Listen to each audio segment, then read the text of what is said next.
बिस्मिल्लाहिर्रहमानिर्रहीम अस्सलाम वालेकुम। सो स्टूडेंट्स, पिछली वीडियो में हमने पैरामीटराइज्ड कंस्ट्रक्टर को डिस्कस कर लिया था। आज की वीडियो में हम देखने वाले हैं कि अगर हमारे पास पैरामीटराइज्ड कंस्ट्रक्टर मौजूद है क्लास में तो हम उसके ऑब्जेक्ट किस तरह से क्रिएट करते हैं, हम उन पैरामीटराइज्ड कंस्ट्रक्टर को वैल्यूज़ किस तरह पास करवाते हैं।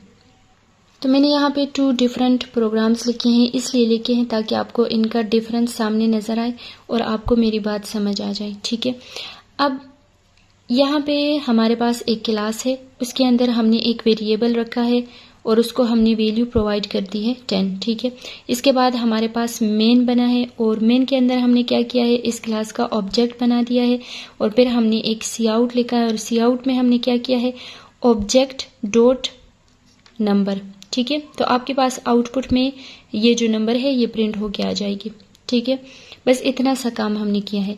अब ये सिंपल क्यों है, अगर आप यहाँ पर देखें ये जो ऑब्जेक्ट बनाया है हमने, और फिर आप एग्जैक्टली यहाँ पर दूसरे प्रोग्राम में देखिए ये जो नीचे का ऑब्जेक्ट हमने बनाया है, तो यहाँ पर हमने कोई भी पैरेंथेसिस लगा के वैल्यूज़ नहीं डाली, लेकिन यहाँ पे हमने पैरेंथेसिस लगा के वैल्यूज़ डाली हैं। ये डिफरेंस किस वजह से आ रहा है, ये डिफरेंस आपके पास इन एक्चुअल ये जो कोड है आपके पास ये वाला, इसकी वजह से आ रहा है, क्योंकि यहाँ पे हमने कोई भी कंस्ट्रक्टर जनरेट नहीं किया। यहाँ पे डिफ़ॉल्ट कंस्ट्रक्टर बनेगा और जो कंपाइलर है और डिफ़ॉल्ट कंस्ट्रक्टर है वो दोनों आपस मतलब वो जाने और उनका काम जाने। ठीक है, लेकिन यहाँ पर जो प्रोग्रामर है उसने खुद एक कंस्ट्रक्टर बनाया है और वो किस तरह का कंस्ट्रक्टर है, पैरामीटराइज्ड कंस्ट्रक्टर है।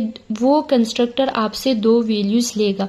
यहाँ पे मैंने इंट a1 और इंट a2 इसको पास किए हैं। ठीक है, तो जब भी ये कॉल होगा तो ये आपसे 2 वैल्यूज़ मांगेगा। आपने मतलब यूज़र ने 2 वैल्यूज़ इनपुट करनी है। ठीक है, ऊपर की आपको समझ आ रही होगी, क्लास है उसके अंदर 2 वेरिएबल्स हमने रखे हैं। ठीक है, फिर नीचे हमने कंस्ट्रक्टर बनाया है। अब कंस्ट्रक्टर क्या कर रहा है, जो a1 में वैल्यू आएगी वो इस नंबर को असाइन हो जाएगी, इस वाले को। ठीक है, और जो a2 में वैल्यू आएगी वो इसको असाइन हो जाएगी। ठीक है, तो अब हम इस कंस्ट्रक्टर, इस तरह का जब कंस्ट्रक्टर हमारे पास आ जाता है जिसमें पैरामीटर्स पास हुए होते हैं, तो फिर हम ऑब्जेक्ट किस तरह से बनाते हैं, हमने क्या किया है, उस क्लास का नेम लिखा है। ठीक है, माई क्लास, फिर आगे ऑब्जेक्ट नेम, और ऑब्जेक्ट नेम के साथ ही जितने भी नंबर ऑफ पैरामीटर्स आपने यहाँ पर पास किए हैं आप उनके वैल्यूज़ यहाँ पर पास कर देंगे। यहाँ पे 2 पैरामीटर्स हैं, 2 वैल्यूज़ पास हुई हैं। अगर यहाँ पे इन केस 1 पैरामीटर होता तो यहाँ पे 1 वैल्यू पास होती।